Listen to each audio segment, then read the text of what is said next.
Hi, I'm Rebecca. I'm a mixed media collage artist from Connecticut. I'd always have these ideas and I'd want to see them on paper. I think creativity in my family was a strong value, so it was really nurtured. And then when I was in high school, I never knew what I wanted to do. I was always one of those people who just was like searching for what that was going to be. All the while I'm making artwork. My art teacher, Mrs. Simon, who I'm still friends with, she told me or suggested that I should go to art school or look into it. And I remember thinking, well, you have to be really good at art. And she said, you are. One of Bob Ross's one of his quotes that I like is, talent is pursued interest. I feel like that's how I got good at, or better at drawing.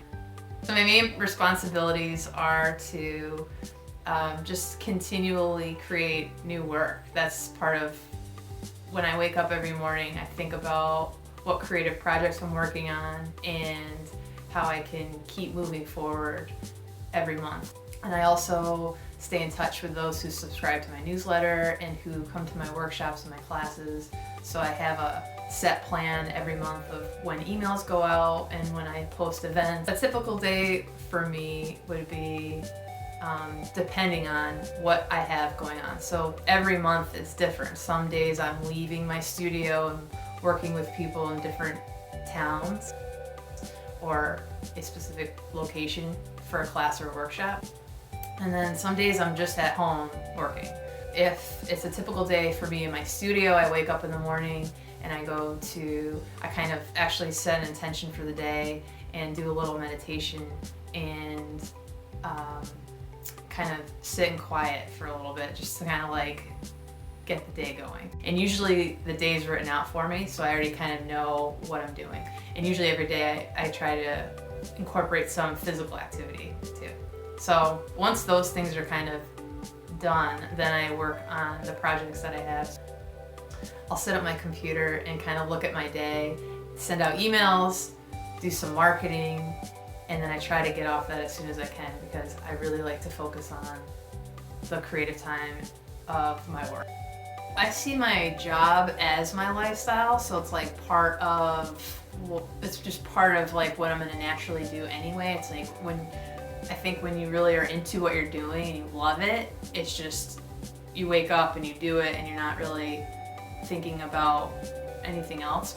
I think making time to take breaks and like taking time to say, no, I'm not gonna work today, I'm gonna just have a day where I'm not doing anything. For me, that's sometimes a challenge, but it's important. What I like most about my day is that I'm sort of steering the ship. So I like that I have the option of how my day's gonna go, and I love the part of the day where I'm ready to work on my projects or when I'm working on the project and I'm like in that flow. I love that part of the day. The part that is probably the hardest is avoiding procrastination. I like being with people who remind me of how important my dreams are. When you're making something new or you have a creative idea, you hear the voices of like, who's gonna care? This is silly. I think it's important to let those voices kind of come in and out, like clouds in the sky. Let them come and let them go and just continue the work because the work that I made back 10, 15 years ago, I remember saying those, like thinking those thoughts, but I did the work anyway, and I look back on that work now and it's really amazing to me, that work. So I'm glad that I made it. Attributes that would make a young artist successful, I believe, would be to stay curious and maintain that childlike wonder and to continue making your work. Even when self-doubt creeps in and maybe there's times where you fail, to have a strong resiliency to continue moving forward, and not giving up, not giving up on your work, but also finding opportunities to put your work out there and not being afraid to do that too.